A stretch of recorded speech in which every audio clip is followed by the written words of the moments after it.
talking about in my Instagram DMs because first of all, I don't look at those. Second of all, y'all just be corny. So those who asked it in like a rude tone, the world will just be so much better when people learn to mind their own business. Like, lack of effort, in my opinion, really does mean lack of interest. So if somebody is showing me lack of interest, then why am I gonna stick around? Relationships are supposed to make us happier, but they're not supposed to make us happy. Like, they're not supposed to be the one vessel of our happiness. I feel like when you always talk about men, that's all your life is gonna be, and that's freaking boring. Who wants to talk about that shit all the time? Not me. Hi guys, welcome back to my channel. Today we're going to start out first video of the new year with a good old Q&A. I try to do a good Q&A once a year just to kind of, you know, touch base with my girls, spill the tea, do some makeup, which is exactly what we're gonna be doing today. So I went ahead and asked you guys to ask me questions on that. What the fuck was that?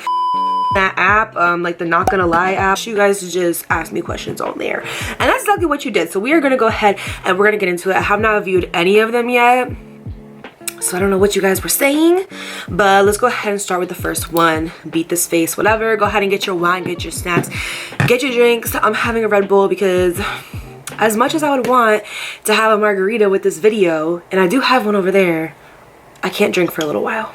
So get your wine, get your snacks, get everything you need, and let's spill this tea. Let's see what you guys asked me. Okay, so this is actually a really good one. So this person said, what is your biggest red flag that you yourself always paint green?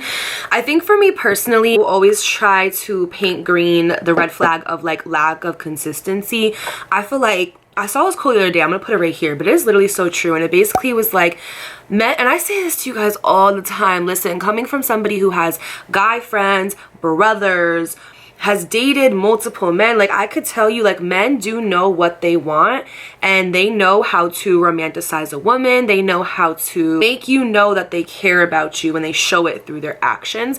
And if they're not doing that, then I hate to tell you, but you are just not the one for them, and that is okay. Because guess what, baby, there's hundreds of others fish in the freaking sea where you can go be swimming, because it's not worth it to wait around for one man. But for me personally, something I used to always do, I don't do it now, because as I'm healing my attachment style, if you guys don't know what attachment styles are, I could definitely do a video on it. I myself am learning about attachment styles, and I am anxiously attached. So what that means is, like, basically I have an issue with like lack of communication, lack of trust, things like that. And for me, it's like if someone doesn't text me within a certain amount of time, that for me will mean like a red flag, and I'll start questioning things, like stuff like that. But as I'm healing that and I'm really going from anxious to more secure, I would say, as I'm doing more work on myself, I now take a lack of effort and a lack of interest. Well, I take a lack of effort as lack of interest. So if somebody isn't showing interest in me,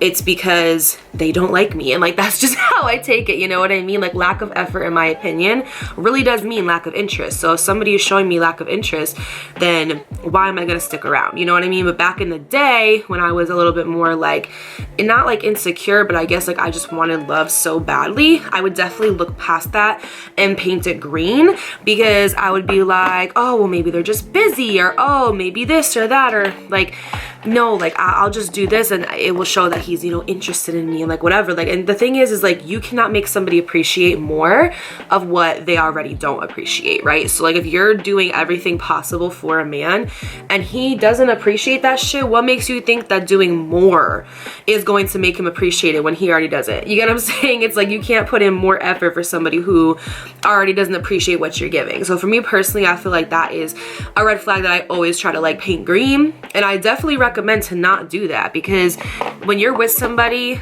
and it comes with confusion, that's not coming from God. It's not coming from the universe. When you date somebody and there's clarity and you are like, yes, this is like the best ride I've ever been on, like I don't ever want to get off, it's like a roller coaster, but it's like a fun roller coaster. It's not one that like breaks down. I would say that's a red flag that I always used to find myself painting green. I don't do that shit no more. Absolutely not. And you shouldn't either. Somebody said, when I drop off all of his belongings and items that remind me of him, do I leave a note? Do I ring the bell? Or do I just leave it? Do I text him it's outside, or no contact at all? For me personally, girl, no contact at all. Because if you're dropping off his stuff, that means that the relationship is over, and you know that the relationship is over. And for me personally, I just feel like there's no need to beat a dead horse. Like, I'm a firm believer that energy is held within objects. You know what I'm saying? So when me and somebody break up, my mom used to think I was crazy for this until she had a recent breakup, and she was like, I see what you mean now. But when I have a breakup with somebody, I give back everything they ever bought for me. And if they don't want it, I'll either donate it or like I'll throw it out.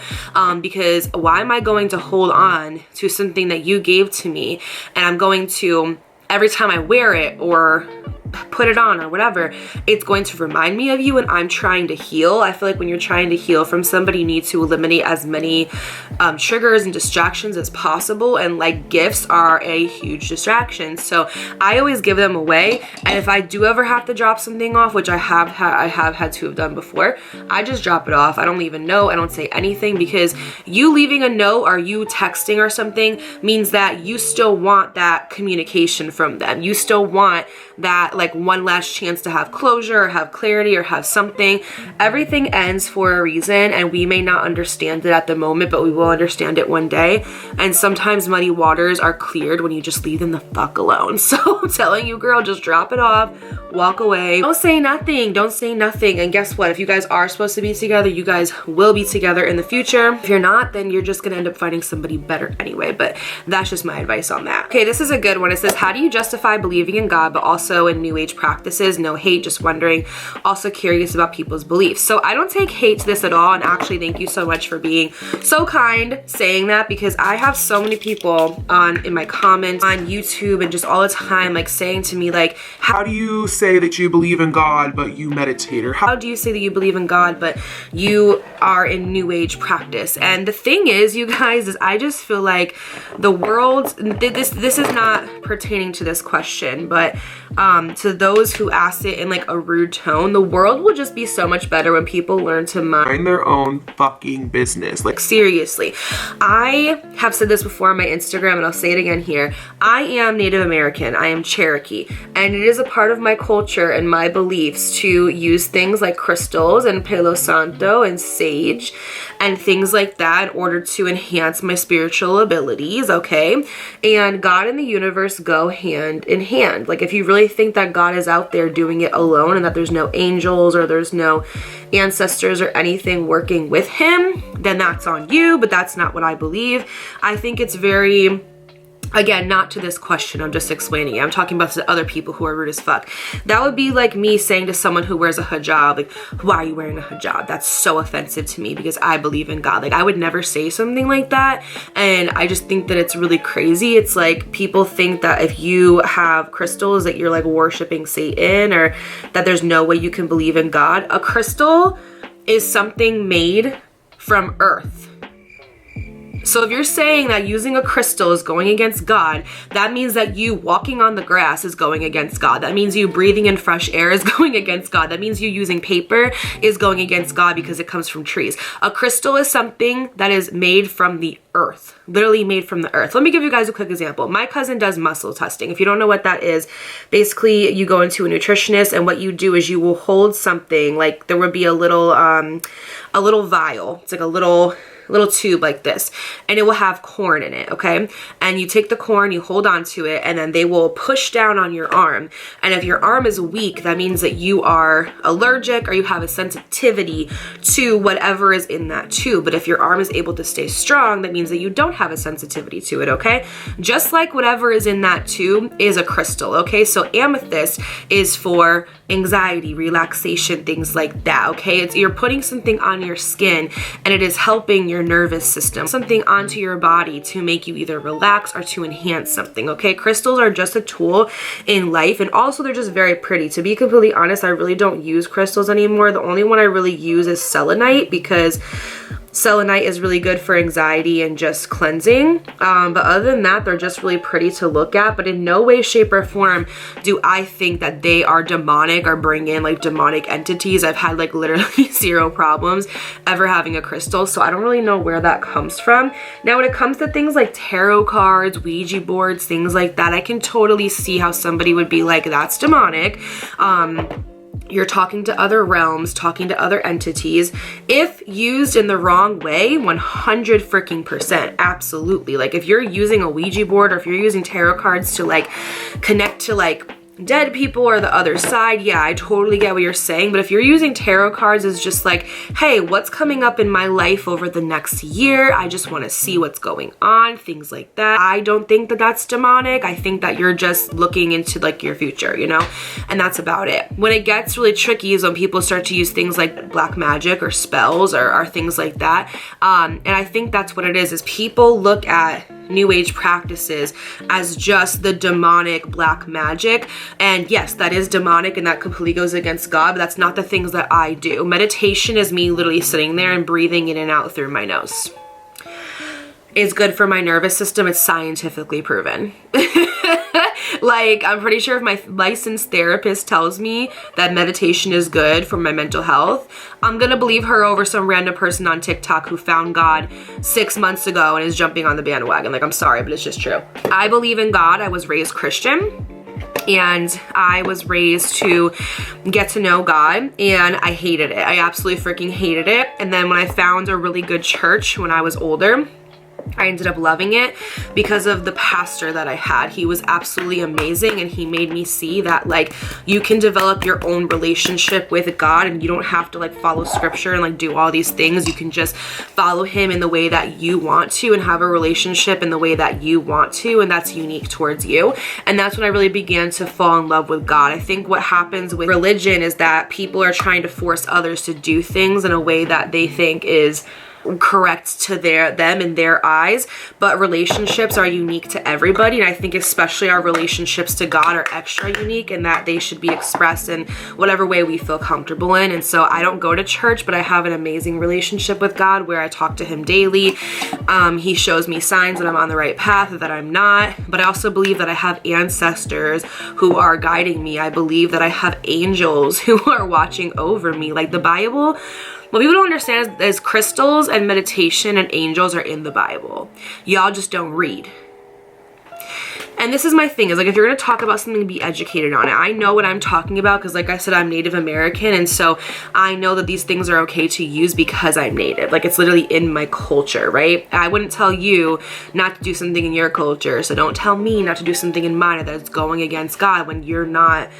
Like it's just like it's so ignorant. And I just also think that a lot of people jump on this like God bandwagon that others are on right now, and they'll use God as like a sponsor to their story, but not as an actual like conduit to their story, right? It's just like, I was in a horrible position in my life and I found God and everything became better. And it's like, okay, well, did you heal? Like, did you go through what you had to go through? Did you go to therapy? Did you heal your inner child wounds? Like, did you heal, or did you just use God as a sponsor to be like, look, I'm a godly woman? Like, it just, there's so many things that I could say, but this video would literally be like 5 million years long, and I'm really not trying to do that. But at the end of the day, I just think that if we all let each other, you know, just love who we love, be who we want, do what we do, I think that this world would honestly just be such a better place.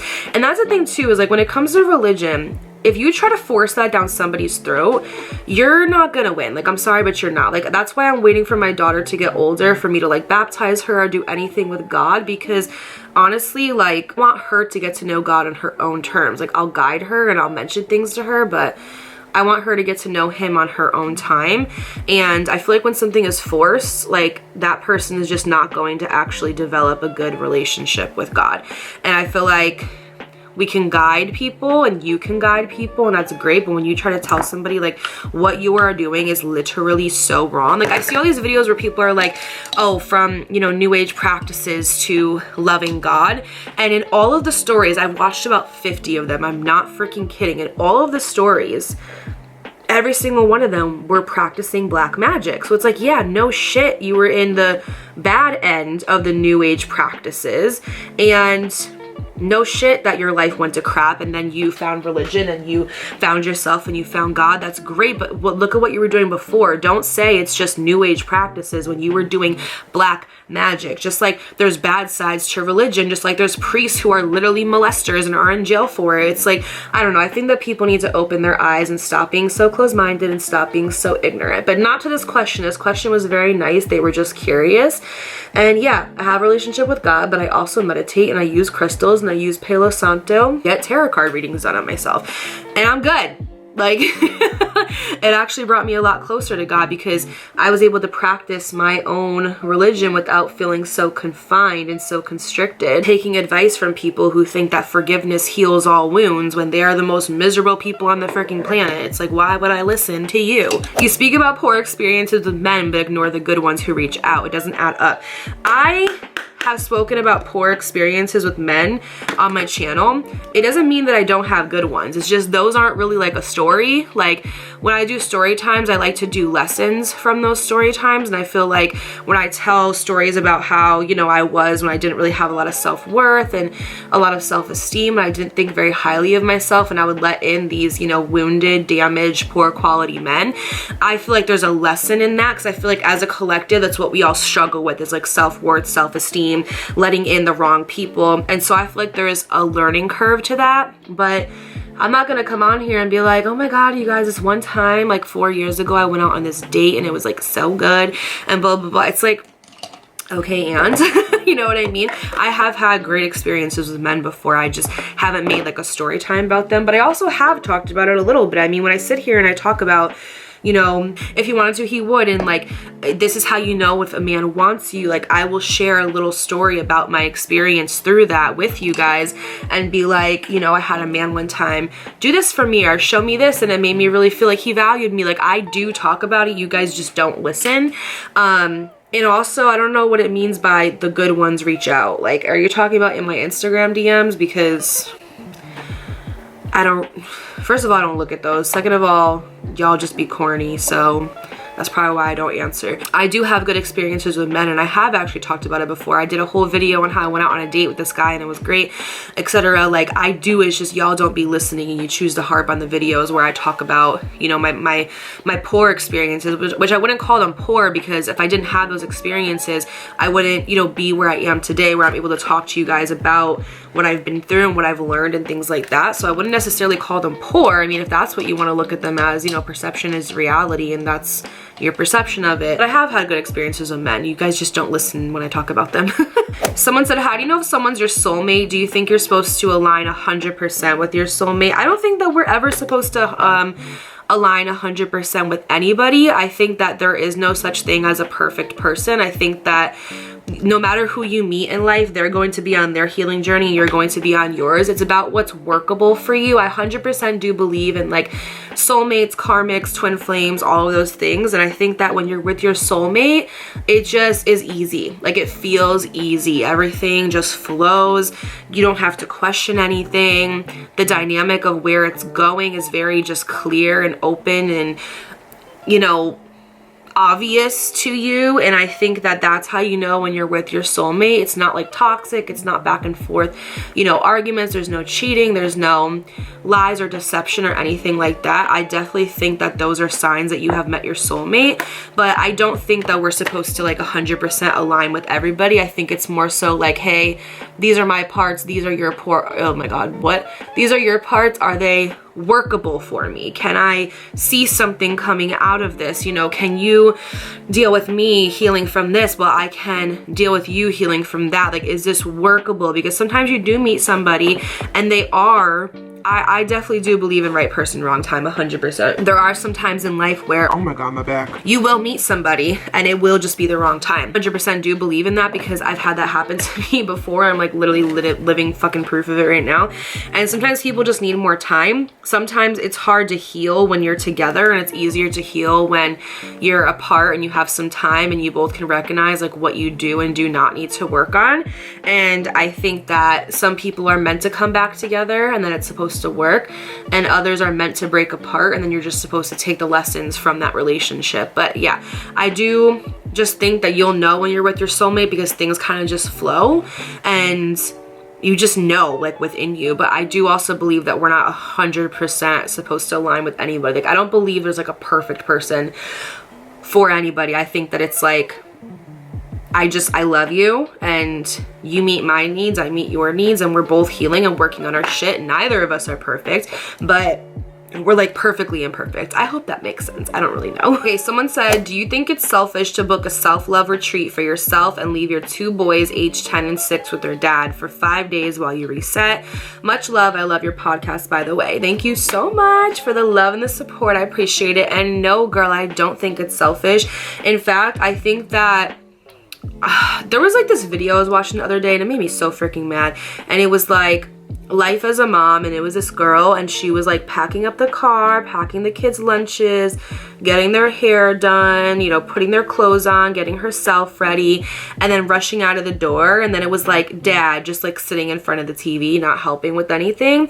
And I went into the comment section about to be pissed because I was like, I swear to God, if people are laughing at this shit, I'm actually gonna lose it. But to my surprise, there were so many people that were like, this is not funny. Like, we need to stop normalizing this shit. Like, it's not okay for a father to not help at all with his kids or with his house or with his wife or anything.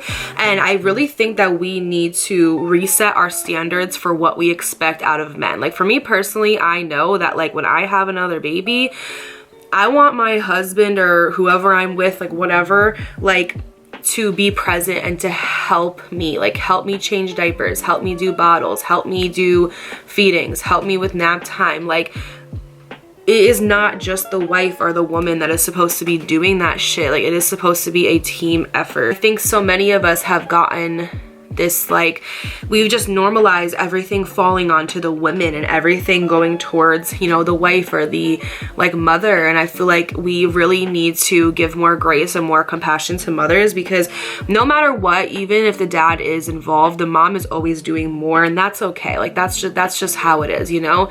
Like, that is our role as caregivers. But sometimes we need a break, and I think there's absolutely nothing wrong with that. Because the thing is that another thing that also gets me upset is that people seem to think that like going to Target by yourself is a break, or cleaning the house with no screaming kids is a break, or doing the dishes alone is a break. And it's like, I for a long time was in that pattern where I thought like, oh, if I get to like clean for an hour by myself, that's my break. Or if I get to go to the store and just walk around and get groceries with no kids, like that's a break. That's not a break.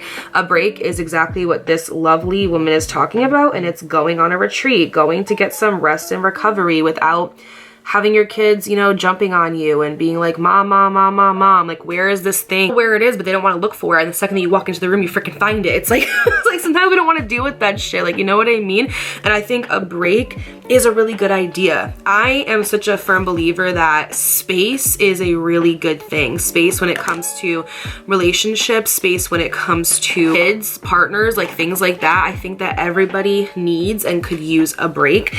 And I think that it is not selfish at all. What's selfish would be for you to deny yourself of something, especially if you can afford this, girl. Like, yes, go for it. Like, so many of us, like, I get a lot of questions all the time, like, how do you deal with mom guilt? The only thing I'll feel guilty about is if I'm working from home and my daughter's like downstairs, like bored. Like, that's the only time where I'll feel guilty. But like, if I have a night where I'm going out with my friends and she's with my mom overnight, I do not feel guilty about that shit. Like, I'm sorry, but I do not, because I need a break. I know that I'm a good mom. I know that what I do adds value into my daughter's life. I know that I do what I need to do every single day. So I don't deny myself the pleasure of going out with my friends sometimes, or going on a date, or going on like a weekend getaway. It's like, I don't feel guilty about those things, because I know that when I come back, I'm going to be a much better mother because of it, because I allowed myself to have that time. So no, I don't think it's selfish at all. And I think if you have the funds, girl, do it. Okay, so somebody asked the question, how do I start decentering men and really focus on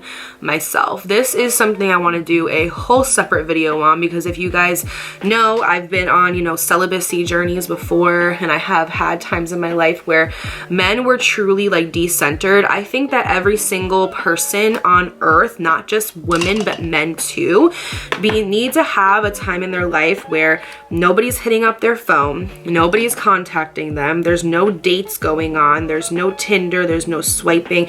It is literally just you going to the gym, eating right, getting your mind together, maybe go to therapy, find hobbies that you truly really like and spark joy, and just spending time with yourself. I truly am a firm believer that everybody needs a period of time like that in their life, and I'm going to tell you why.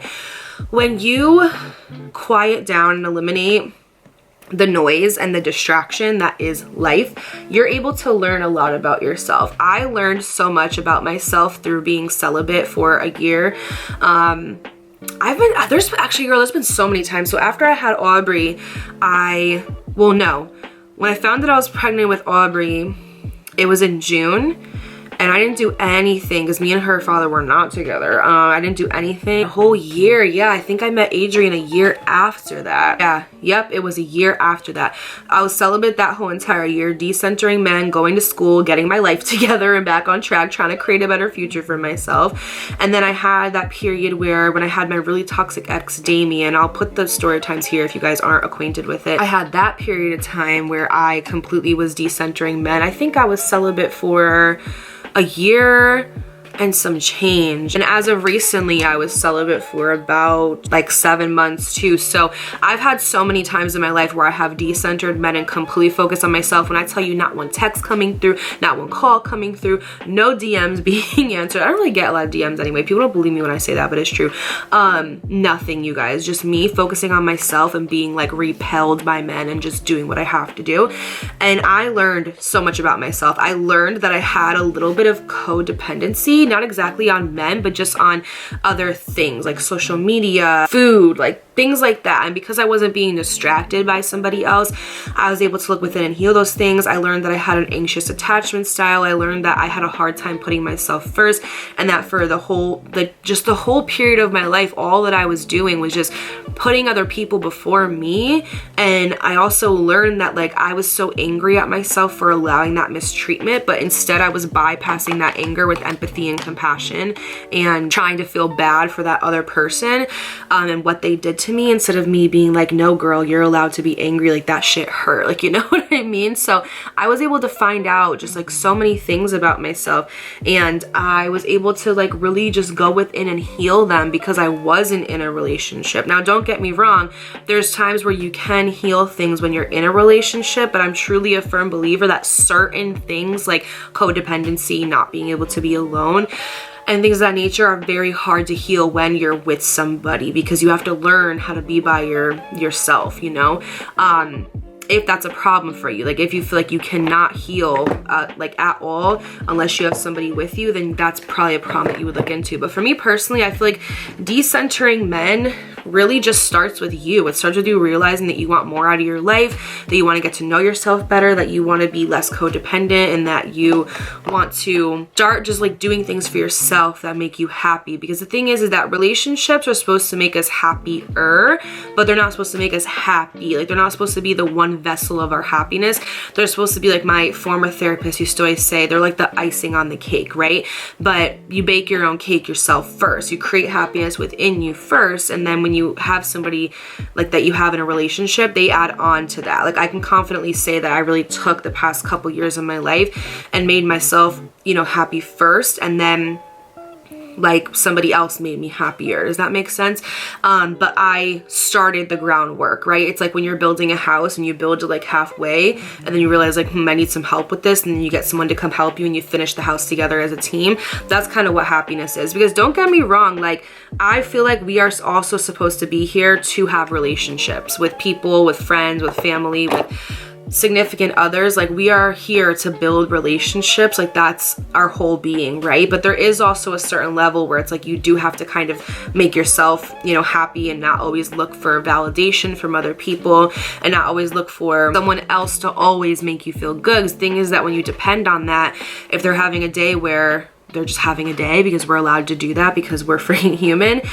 They're not going to be able to validate you 100% all the time. So that's when it kind of gets tricky. But I think that it also is toxic to be like 100% not codependent and be like, I don't need anybody. So there's like a fine line. But I would say with decentering men comes with, you know, really analyzing where you're at in life, analyzing what you want, analyzing what you don't want, analyzing who you want to become, and then creating a plan to figure out how to become that.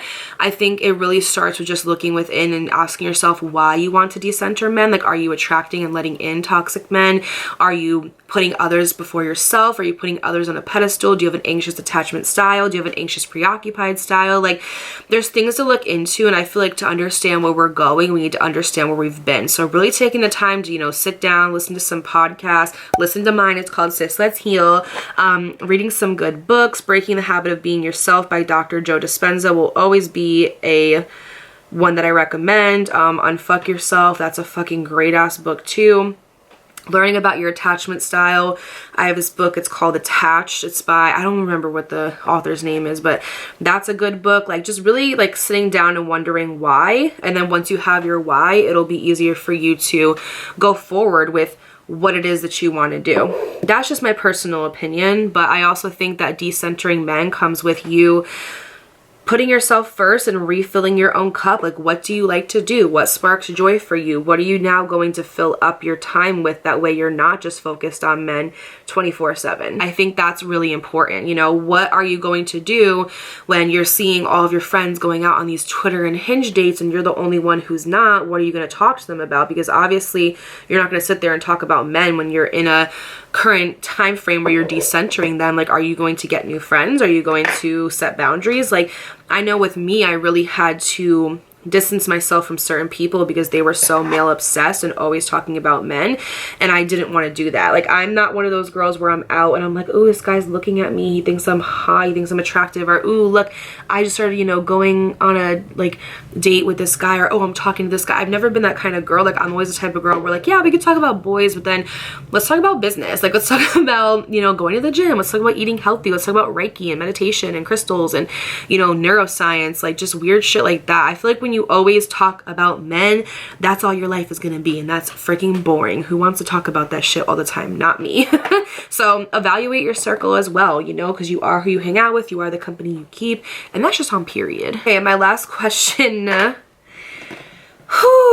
which is a loaded question that has many answers to it, is what do I plan on doing in this new year? Any new exciting things coming up, projects, personal life, etc.? Girl, when I tell you life has a way of throwing you a curveball, life has a way of throwing you a motherfucking curveball. Like, you will be sitting there and you will be living your life a certain way and a certain standard one day, and the next day that can completely switch, which is why I am such a firm believer to like love where you are at right now. Embrace the season right now. If you're single, embrace it. If you're in a relationship, embrace it. If you hate your job, embrace it. If you love your job, embrace it. Like, if your family's still here, embrace it. Like, I'm telling you guys right now, I have had so many themes in my life, and I was actually sitting down and thinking about them the other day. I think that we forget sometimes how many times in our life that we've had. Like, I've had that period of time in my life where I was completely single and I had my own apartment, and my girls would come over and we would just get ready and we would go out till all freaking hours of the night being reckless. I've had my times where I've been in the city, no kids, single, nothing, making horrible decisions. I've had times in my life where I was the college student while working, while getting to know people, while going out on dates. I've had a time in my life where I've been completely single, decentering men, going to the gym, getting my body back right, getting my mind right.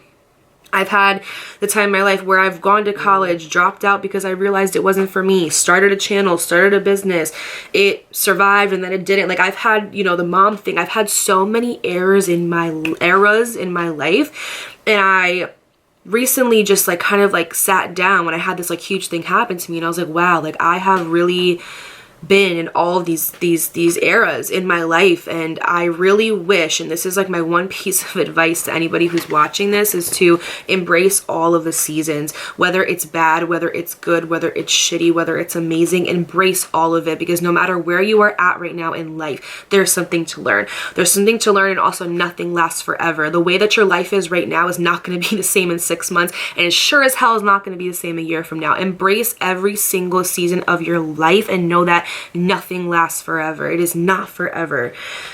And that could be really helpful if you're having a really like shitty time in life right now, to know that it's not going to last. But it could also be really sad if you're having a good time in your life right now and you're knowing that, not that it's not going to last, but it is going to change.